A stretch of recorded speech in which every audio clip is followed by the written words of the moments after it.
दोस्तों, अगर आपसे कोई पूछे भारत के सबसे अधिक शिक्षित और विद्वान व्यक्ति का नाम बताइए, जो डॉक्टर भी रहा हो, वकील भी रहा हो, आईपीएस अधिकारी भी रहा हो, आईएएस अधिकारी भी रहा हो, विधायक, मंत्री, सांसद भी रहा हो, मोटिवेशनल स्पीकर भी रहा हो, पत्रकार भी रहा हो, कुलपति भी रहा हो, संस्कृत गणित का विद्वान भी रहा हो और साथ ही इतिहासकार, समाजशास्त्री, अर्थशास्त्री और काव्य रचनाकार भी रहा हो, अधिकांश लोग यही कहेंगे, क्या ऐसा संभव है? आप एक व्यक्ति की बात कर रहे हैं या किसी संस्थान की? दोस्तों, वैसे तो भारत की भूमि ने एक से एक महान, योग्य और पढ़े लिखे व्यक्ति पैदा किए हैं, लेकिन अगर एकेडमिक आधार पर बात करें, भारत के सबसे पढ़े लिखे व्यक्ति कौन हैं, तो उनका नाम है श्रीकांत जिचकर। दोस्तों, श्रीकांत जिचकर का जन्म 1954 में एक संपन्न मराठा कृषक परिवार में हुआ था। वो भारत के सर्वाधिक पढ़े लिखे व्यक्ति थे, जो लिम्का बुक ऑफ रिकॉर्ड्स में दर्ज हैं। आज एक आम इंसान अपने जीवन में मुश्किल से 1 से 2 डिग्री हासिल कर पाता है, लेकिन श्रीकांत जिचकर ने 20 डिग्रियां हासिल की। उन्होंने 42 विश्वविद्यालयों में पढ़ाई भी की है, कुछ रेगुलर और कुछ पत्राचार के माध्यम से। उनके पास MBBS, LLB, MBA, journalism, history और पॉलिटिकल साइंस से लेकर लगभग सभी बड़ी डिग्रियां थी। उन्होंने आईपीएस की परीक्षा भी पास की थी, वो भी फर्स्ट क्लास गोल्ड मेडलिस्ट। उनकी डिग्रियां, शैक्षणिक योग्यता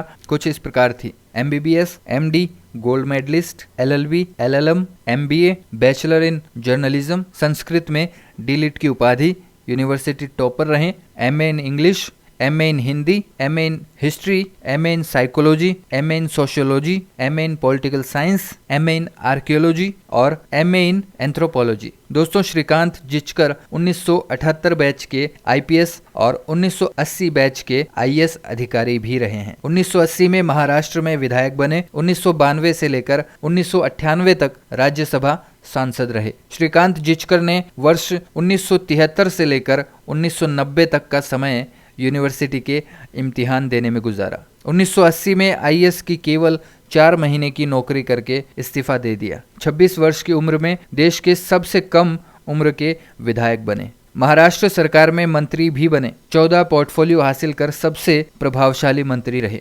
महाराष्ट्र में पुलिस सुधार किए। 1992 से लेकर 1998 तक बतौर राज्यसभा सांसद संसद की बहुत सी समितियों के सदस्य रहे, वहां भी महत्वपूर्ण कार्य किए। 1999 में कैंसर लास्ट स्टेज का डायग्नोस हुआ। डॉक्टर ने कहा, आपके पास केवल 1 महीना है। वो अस्पताल में मृत्यु शैया पर पड़े हुए थे। उसी दौरान कोई संत अस्पताल में आए, उन्हें ढाढ़स बंधाया और साथ ही उन्होंने उन्हें संस्कृत भाषा और शास्त्रों का अध्ययन करने के लिए प्रेरित किया और कहा कि तुम अभी नहीं मर सकते, अभी तुम्हें बहुत काम करना है। चमत्कारिक रूप से श्रीकांत जिचकर पूर्ण रूप से स्वस्थ हो गए। स्वस्थ होते ही राजनीति से संन्यास ले लिया और संस्कृत में डीलिट की उपाधि अर्जित की। वो कहा करते थे, संस्कृत भाषा के अध्ययन के बाद मेरा जीवन ही परिवर्तित हो गया है। मेरी ज्ञान की प्यास अब पूरी हुई है। नागपुर में संदीपनी स्कूल की स्थापना की। उन्होंने अपने ट्रस्ट के माध्यम से वंचित बच्चों की शिक्षा और स्वास्थ्य में भी